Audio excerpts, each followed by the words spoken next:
Hello guys, நான் தான் உங்க பை பை சியூ.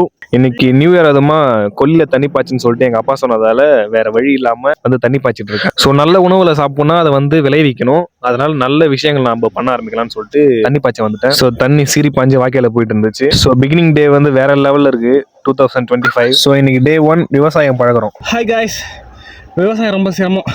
விவசாயம் சிரமம்னு சொன்னா யாராலையுமே சாப்பிட முடியாது. முதல் விஷயம் என்னன்னா, நீங்க டைனிங் டேபிள்ல உட்காந்து சாப்பிட முடியாது. வரப்பிலோ வாய்க்காலிலோ தான் உட்காந்து சாப்பிட முடியும். அது மாதிரி தான் நான் இன்னைக்கு சாப்பிட்டுட்டு இருக்கேன். நான் மட்டும் இல்ல, இங்க விவசாயம் பண்ற எல்லா மக்களுமே இப்படிதான் சாப்பிட்டு இருக்காங்க. ஸோ இவ்வளவு கஷ்டம் இந்த விவசாயத்துல இருக்கு. விவசாயம்னா யாரு, அவங்க செத்தா நமக்கு என்ன, அவங்க வாழ்ந்தா நமக்கு என்ன ஒரு சூழ்நிலை தான் நம்ம இன்னைக்கு வாழ்ந்துட்டு இருக்கோம். சரி, அதை விடுங்க. அது யாரும் காது கொடுத்து கேட்கவும் மாட்டாங்க, பேசவும் மாட்டாங்க.